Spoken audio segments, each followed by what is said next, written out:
Está começando agora o Conectando Mentes Curiosas. O podcast onde a transformação digital encontra o direito. Começando mais um Conectando Mentes Curiosas, o seu podcast sobre tecnologia, inovação e direito. Eu sou Silvia Curado, sou host deste programa, e nesse episódio sobre tendências para 2022, a gente vai conversar sobre a gestão de dados. E mais uma vez aqui ao meu lado, ele que é o nosso co-host, produtor, o nosso advogado especialista em inovação mais marqueteiro desse escritório, Gustavo Maganha. Olá, Silvio. Olá, pessoal. Bom, a gestão de dados ela já é base para muitos negócios e agora vem ganhando força nos departamentos jurídicos e nos escritórios de advocacia.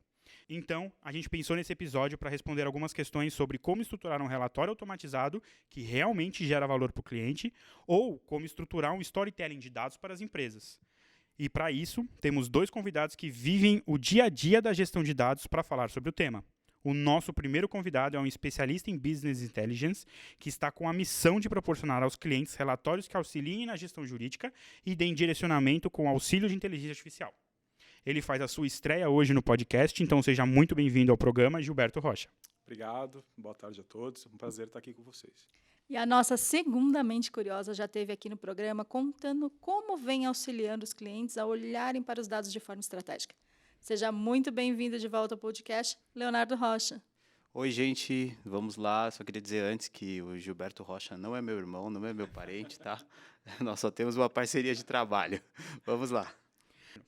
Bom, Gilberto, em 2021 você interagiu bastante com esse mundo do direito. Na sua opinião, qual é o maior desafio de colocar esses projetos em operação? O que o cliente espera? E é nosso papel trazer a informação de forma mais eficiente e simples possível?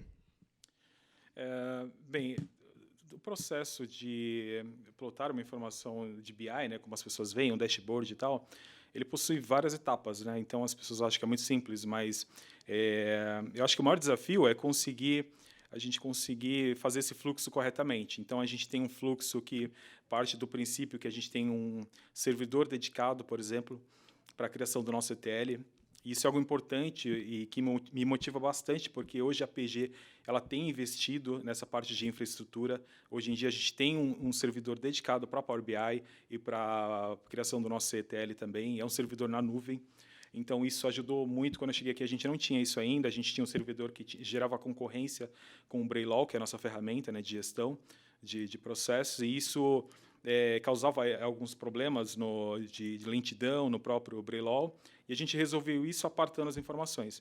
Então, eu acho que o maior desafio é a gente conseguir manter todo esse fluxo de atualização do BI funcionando corretamente. Então, a gente tem um servidor dedicado que tem as rotinas de atualização diária dos dados, criando o nosso DW, né, que é o nosso Data Warehouse, que seria nada mais nada menos que a gente tirar todas as informações do banco de produção e a gente joga nessas tabelas, nesse DW, e a gente chama esse processo de ETL, que é extração, transformação e load, né? Então, primeiro a gente extrai a informação do banco de dados, depois a gente transforma ela e depois a gente plota ela para a gente conseguir trabalhar num dashboard. Então, acho que o desafio é todas essas etapas a gente conseguir justamente que não tenha nenhum problema, porque se em uma dessas etapas der um erro, certamente a informação pode ficar incorreta ou desatualizada.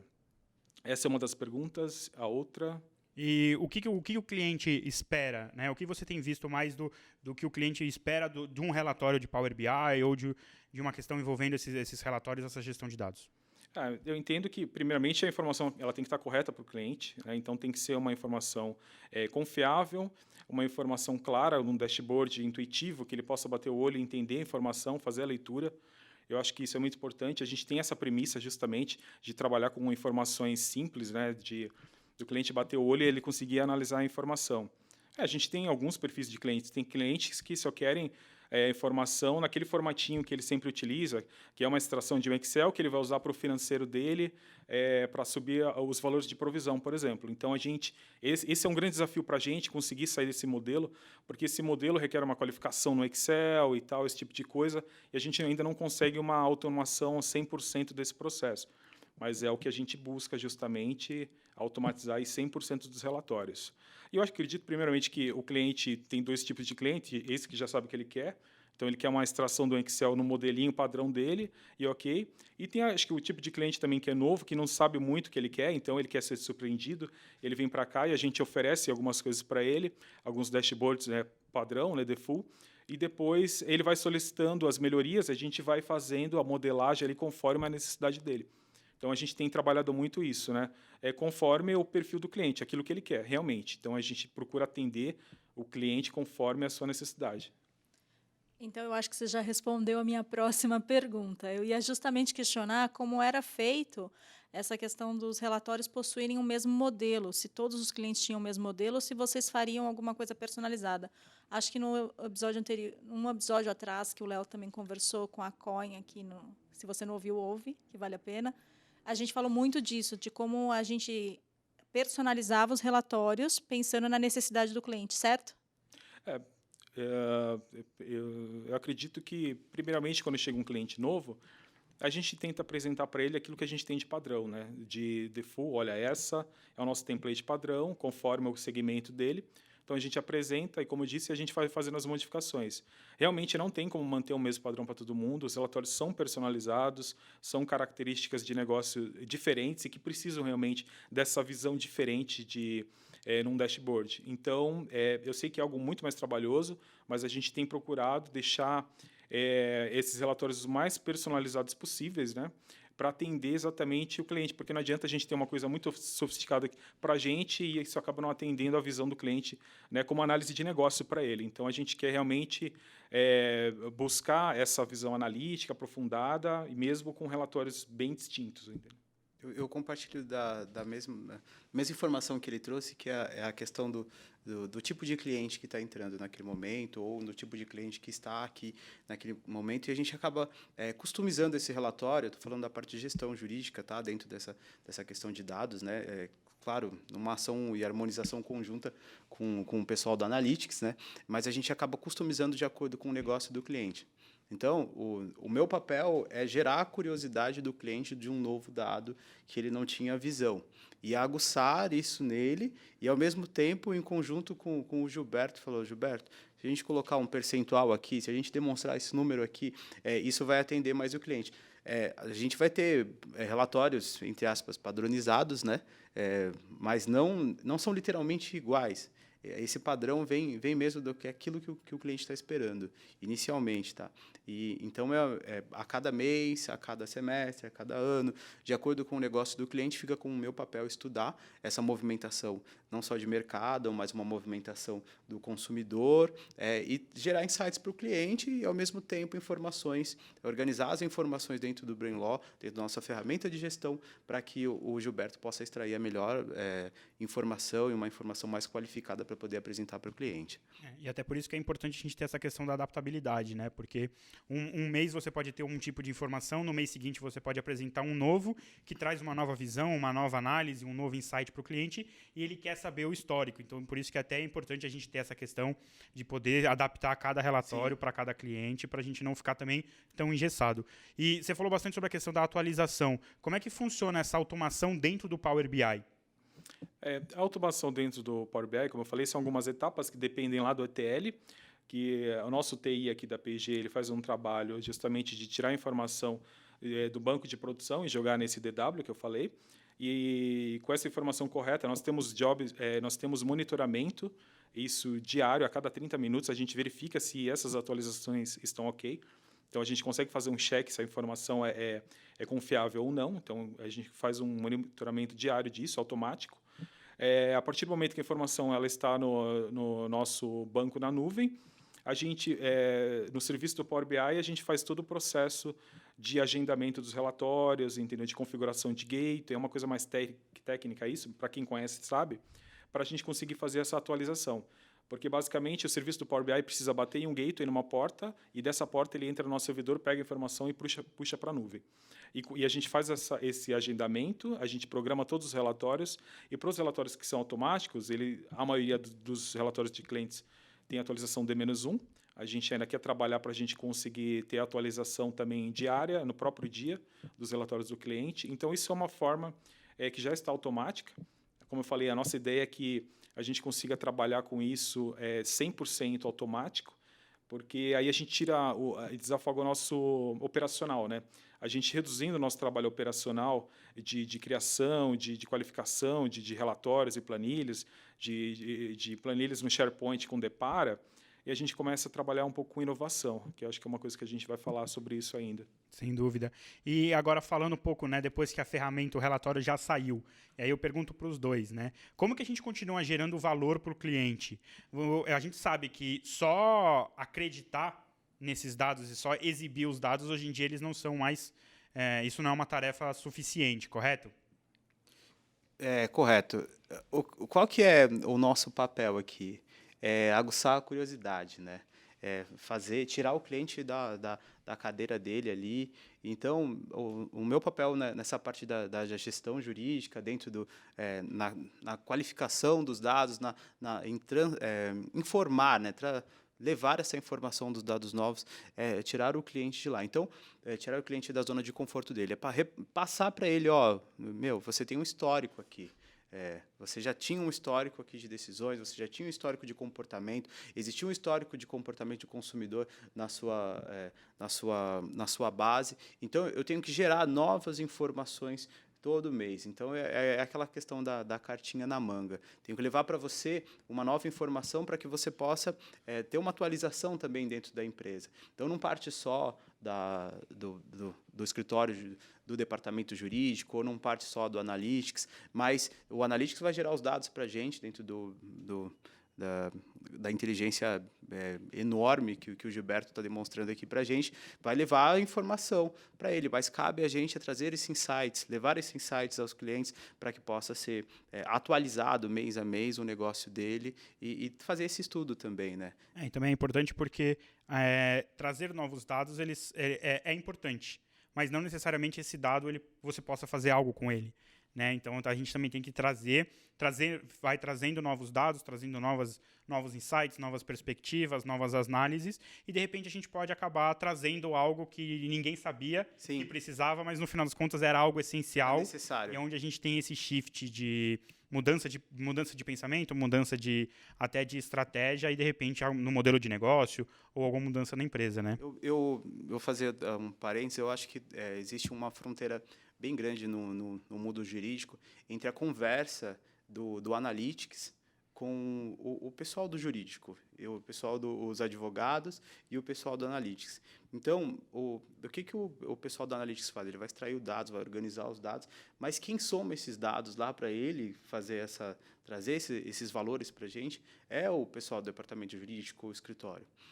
Então, se você não fizer uma análise do seu cliente, daquilo que ele precisa, e deixar algumas informações para você trazer num futuro próximo, porque fazer aquele estudo de mercado, você não vai ter mais o que alimentar. Então, ele vai gerar o primeiro relatório, o primeiro Power BI, ou seja lá como foi esse relatório no Excel, e ele vai meio que acabar por ali.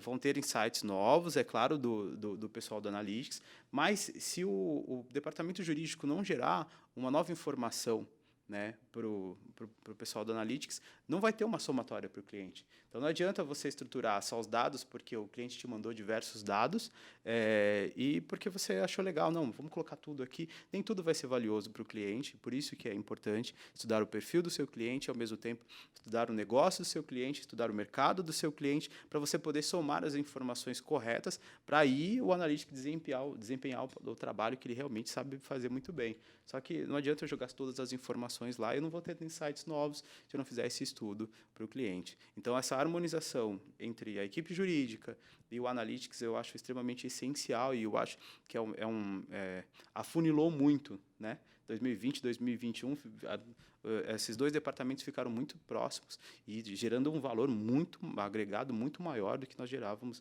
há um ano atrás, há 6 meses atrás. E até aproveitando sua deixa, a gente já fez alguns episódios aqui falando sobre gestão de dados, mas a gente nunca trouxe alguém do próprio Analytics para trazer essa visão, né?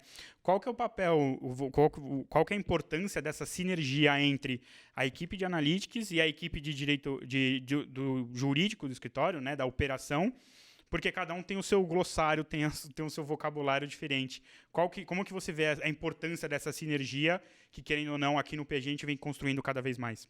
Eu acho que hoje não existe um distanciamento, né? Realmente a gente tem se aproximado como o Léo falou, eu acho que líderes e gestores cada vez mais têm procurado a gente, se aprofundado nas análises. E o nome é Business Intelligence, ou seja, inteligência de negócio. Então, a gente precisa entender que o BI ele vai trazer as informações, mas requer uma análise também de quem está ali por trás no computador, olhando aquela informação. Ele precisa ter um feeling da informação que está ali para saber até se ele precisa de uma informação mais analítica, mais detalhada.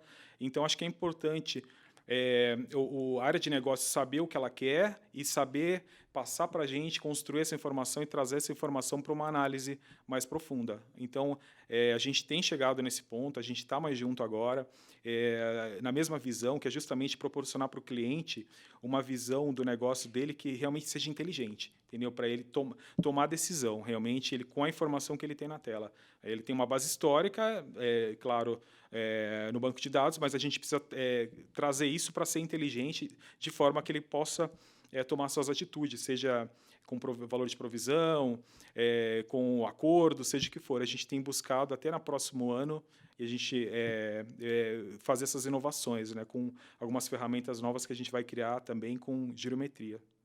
Uma das tendências que a gente trouxe no episódio de Direito do Consumidor foi falando sobre o comportamento desse consumidor.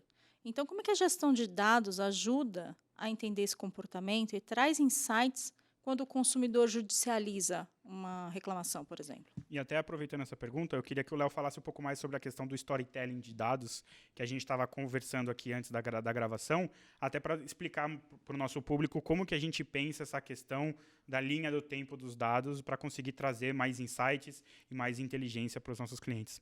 Primeiro, quem vive no mundo jurídico sabe que nós temos questões sazonais, né? Então, chega final de ano, tem um recesso. Recesso não vai vir distribuição de ação.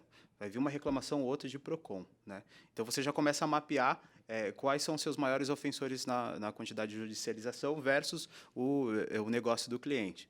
Então, você sabe mais ou menos quanto de processo vai entrar. Só que a judicialização mesmo, ela vai ser integrada na nossa base a partir do término do recesso forense. Isso vamos falar no final de janeiro, só que o Brasil para em fevereiro. E como é que eu somo essas informações? Aí, antes disso, nós temos a Black Friday. Black Friday, a pessoa não compra e não começa com uma reclamação na primeira semana de dezembro. Então, vai para o final de dezembro ou início do ano que vem. Então, como que a gente fala sobre a tendência do consumidor versus negócio do cliente? Primeiro, eu tenho que ver qual é o negócio do meu cliente, qual é o período do ano que ele vende mais. A partir do momento que ele vendeu, eu tenho que ver qual é o tipo de consumidor e o tipo de consumidor que vai trazer a reclamação. Depois, isso tudo é mapeado, tá? E se esse consumidor é um consumidor que nós chamamos literalmente, que ele gosta de ações, ele gosta de distribuir processos. Nós conhecemos, são os nossos maiores ofensores, então você começa a mapear esse cara também. Então, quando esse cara aparece na nossa base, nós temos, digamos que, alertas, até mesmo entre as equipes jurídicas de negócios diferentes. Então, eu falo, Gustavo, tem uma ação aqui de fulano, tem alguma coisa aí, e a gente começa a mapear isso também. Outro data fato gerador. Nós criamos até um campo, né?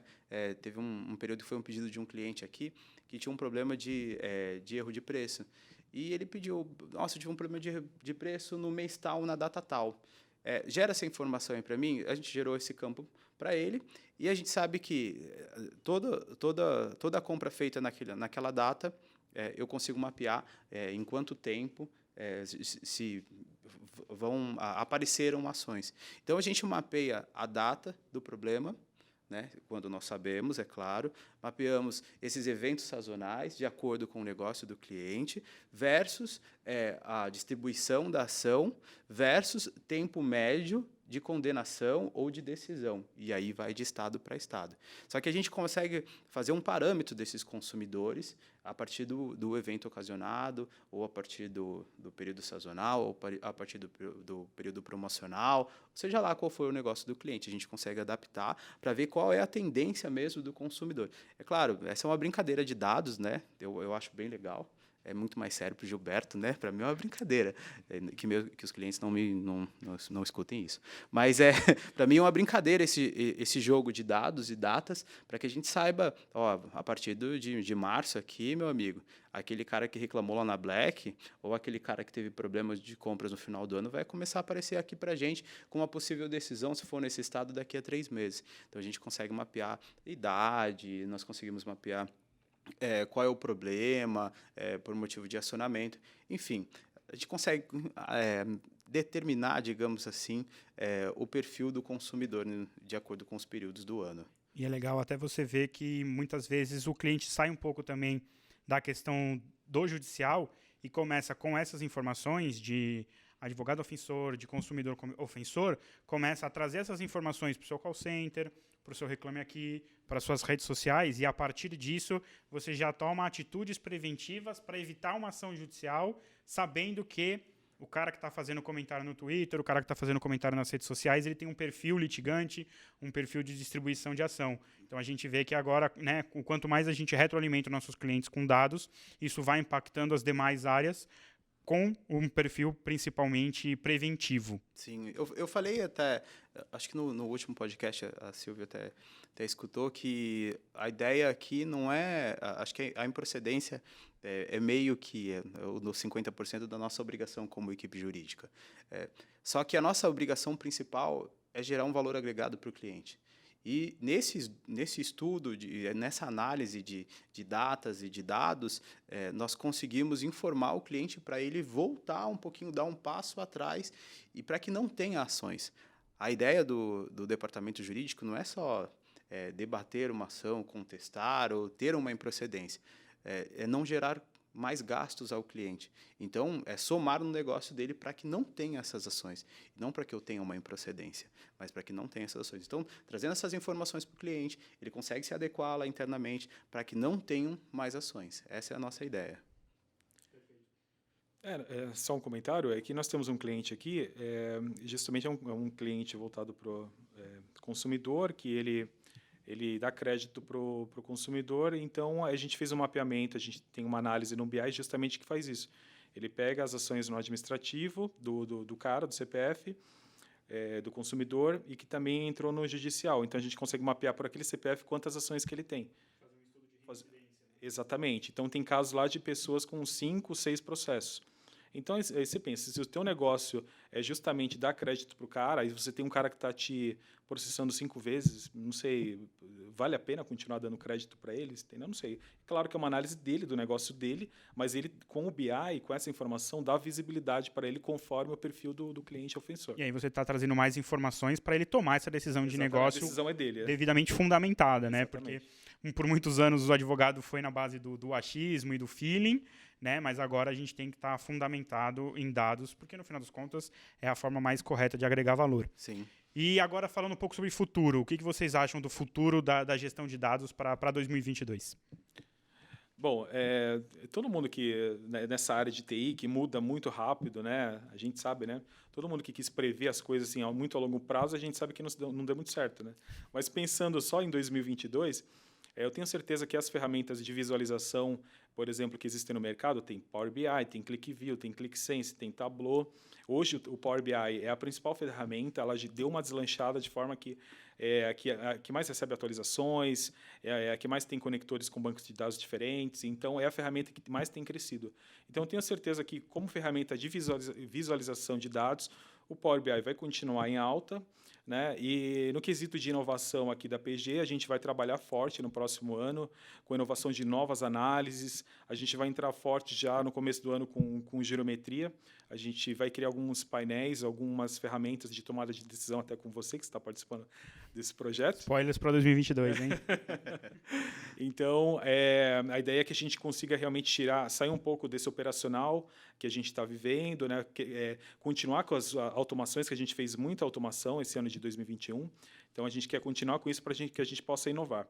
Então, inovando com as melhores ferramentas do mercado, com as melhores práticas e com as melhores ferramentas que, no caso, que eu tenho certeza para o nosso negócio é girometria, que é a ferramenta que te dá um direcionamento quanto a um processo individual, se vale a pena fazer um acordo, se não vale, entendeu? Vai te dar informações do advogado ofensor, do juiz do caso. Então, eu acho que a gente vai conseguir assim aprofundar nas análises assim de forma inovadora no mercado. Eu li uma frase, acho que foi ontem, que é a inteligência artificial gera mais tempo para sermos humanos. Dentro do direito, nessa loucura que a gente tem processos e processos, eu acho que nós organizarmos esses dados gera mais tempo para eu poder escrever melhor, gera mais tempo para o jurídico ter um período de raciocínio melhor na tomada de decisão e gerando essa tomada de decisão para o cliente também, esse insight para o cliente. Mas o que eu espero de 2022 é que isso seja mais facilitado entre essa ponte hoje que já existe enorme entre o Analytics e o departamento jurídico e que também seja mais fácil alguns clientes um pouco mais conservadores que possam entender que mesmo trabalhando no Excel é necessário que você tenha uma customização de toda a sua base no geral. Tem muito cliente que tem escritórios, né, divide o seu negócio, né, as suas ações por escritórios, mas que o cliente possa também compreender que a junção de todos esses dados vai demonstrar para ele um valor muito diferente do que de caso a caso, de escritório a escritório, jurídico a jurídico, mas que a junção de todos esses dados vai mostrar para ele, vai mostrar a linha do tempo do jurídico dele de uma forma bem diferente. Então, eu creio que 2022 promete nessa questão de dados.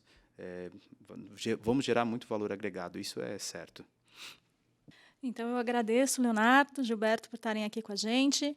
Foi muito bom poder conversar de novo sobre esse tema, que eu acho que gera interesse em todo mundo. E quem quiser conversar com vocês pelas redes sociais, como é que te acha? Acha vocês? Gilberto Rocha, no LinkedIn. Aí você pode procurar, mandar mensagem. Acho que por ali é mais fácil. Vai ficar meio clichê, né, se eu falar Leonardo Rocha. Mas não te acham como Leonardo Rocha. Mas não me acham como Leonardo Rocha. Eu vou alterar isso, eu vou manter aqui. Leonardo Rocha lá no LinkedIn. Pode me procurar, a gente bate um papo, tá? Então, eu espero por vocês e se você quiser conhecer um pouquinho mais da gente, é PG, tá? Bom, então eu agradeço a vocês dois novamente por esse episódio. É sempre sensacional debater, falar sobre gestão de dados. Eu também quero agradecer a todo mundo que ficou aqui até esse final desse episódio. Lembrando que você pode acionar o sininho no YouTube e no Spotify, se você quiser receber a notificação assim que o episódio novo estiver no ar. Aproveita e segue o PG Advogados lá no Instagram, no LinkedIn e no Facebook, mas também não deixe de acessar o nosso site para você não perder nenhum dos nossos conteúdos. Por hoje é só. Falou!